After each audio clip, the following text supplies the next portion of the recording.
Happy Thursday, everyone, and boy, is it a happy one, because I've almost made it through the week without being stabbed or shot. Although twice, security stopped Dana Perino just in time. But all of us here in this studio have something in common. We aren't dead, at least yet, because in New York City, not getting assaulted is akin to winning the lottery. It's a violent city right now. This morning, I saw a rat with a black eye. It's a funny image. It's not even a real joke, but hey. Murders spiked big time, jumping from 319 in 2019 to 500 in 2020. Now, we shy away from numbers around here because Kat hates math. But change that vowel to an E, and that's another story. Folk math, right, okay. That jump, by the way, was the largest since national record keeping began in 1960. That was the year the mob finally stopped killing all the record keepers. So yes, we may not be number one anymore in math or science, but check out how we kill each other. Where's our gold medal in that? We got to host the Olympic Games so we can add competitive drive-bys as a new sport. But as the media quickly points out all the time, if you remove murder from the statistics, crime has dropped. Well, that's a relief. So hey, honey, did you hear this year you're less likely to get robbed? Why aren't you answering me? Oh, wow, you've been murdered. But at least you weren't robbed. Now, let me move your body before I get arrested for littering. Now, maybe I'm crazy, but if murder nearly doubles while lesser stuff is down, I'm not throwing a parade. Mainly because no one will show up since they've all been murdered. So the crime wave ain't just NYC either. Chicago had 771 murders last year compared to 500 the previous year. LA went from 258 to 351. That's why these cities are hemorrhaging residents, because the residents are hemorrhaging. Murders have jumped 10% from 2020 in 87 cities, according to the New York Times. And speaking of murder, you know it killed the Times to admit that. Still, the Times is in full denial. To them, it has nothing to do with defunding and marginalizing law enforcement while cheering on the destruction of cities or releasing repeat violent offenders onto the streets, which they have, essentially decriminalizing crime. No, it's not that.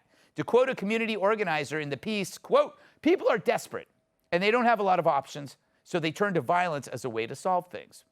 So is that a desperate person's only option? You know, look for a job or kill someone. Congratulations, media. You've dressed the city in a short skirt and said she was asking for it. If you don't see the criminal as the perpetrator, but as a victim, you happily excuse yourself from punishing the perp. However, the media would surely change their minds if these crimes were being committed by Trump supporters. So what is New York City doing while citizens are picked off like clay pigeons at a skeet shoot? Well, the Board of Health has declared racism a public health crisis. Not murder, not mental illness, not drug abuse, not pumpkin spice lattes, but racism. Those victims pushed onto the subway tracks, I bet they'll be so relieved. So they passed a resolution declaring that COVID has worsened the suffering among communities of color.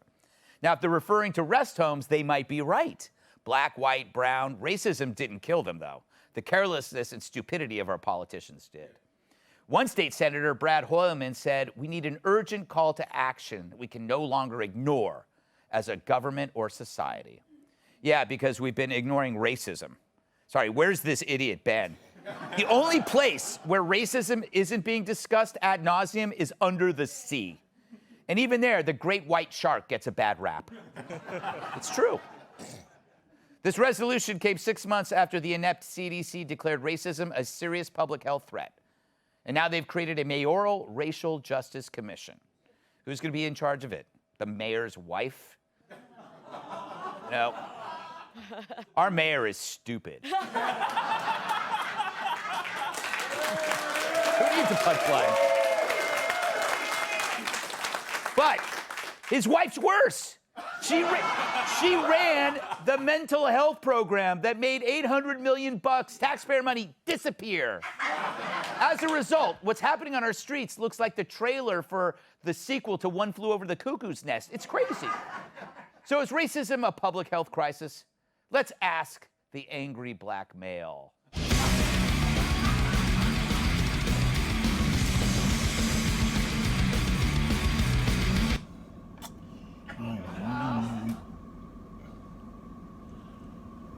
Oh, hey, Gutfeld. White devil. Sorry. Just not going to be in this week, really, under the weather. Or under your oppression, you white devil.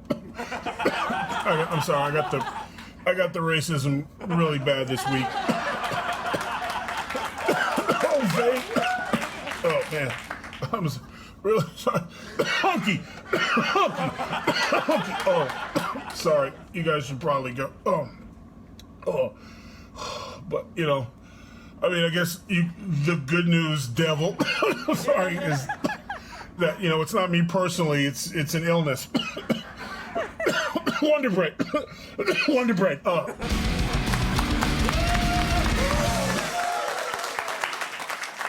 maybe it's true. Racism is a public health crisis if you're a racist. Seriously, if you think being a racist offers you any advantage in life, then you're worse than a racist. You're Joy Reid. The quickest way to end your life, just be a racist. I would have added being caught whacking off on a work Zoom call, but CNN proved me wrong. But the left maintains you can be guilty of racism without any proof at all. It's like dunking witches. If they float, they're guilty, but if they're innocent, they drown. And if they get hepatitis, the water is definitely from Cat's hot tub. You can call it systemic or unconscious racism. No matter what you call it, it's designed to get around your denial of being a bigot. Your blood runs red, white, and racist. Except for the accusers who were somehow born without that evil gene. So, is racism a problem? Sure. But it didn't rape that woman on the train in Philly while people filmed it. It didn't kill that Filipino nurse in Times Square 2 weeks ago. Racism didn't send that other Asian woman down a flight of subway stairs to her death. Racism didn't push people in front of trains. Racism didn't force closures of stores that can no longer keep up with retail theft. Or wait, maybe racism is behind this. Because what else could be fueling the denial of rising homicide rates that's killing so many blacks? The denial exposes the underlying message from the white elite activist class. What do you expect from these people? That's the racism. And it's a true public health crisis. Seriously, if COVID revealed anything, it's that living under Democrat leadership is the most dangerous comorbidity one could have. Welcome tonight's guest. He's a hockey fan who's not afraid to ask what the puck. Vice President of Public Relations for Z Labs, Chris Barron. The brilliant economist always brings a high interest rate. Financial analyst Heather Zamaraga. He's birthed more TV successes than Kris Jenner. TV writer and producer Rob Lowe. And she's the only person that Olive Garden said wasn't family. Fox News contributor Kat Tim.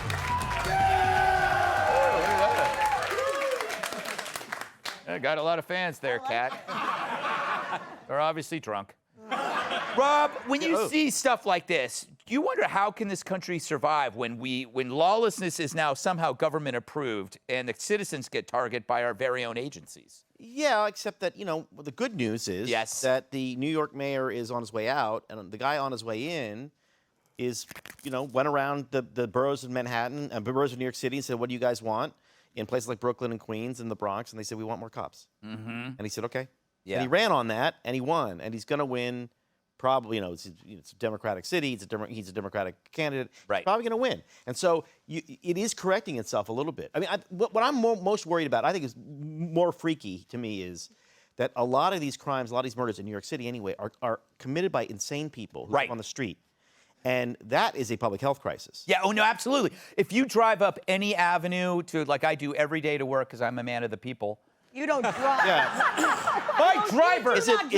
My driver drives me. Right. Can you see it through the tinted the window is tinted. And I always tell the driver not to speak to me or look at me so I can capture. Right. But I mean, you go up the street. There are people lying face down on the ground, and you can't do anything. They're insane, Heather. To you now you are a business expert. How is this affecting, like, businesses in any time.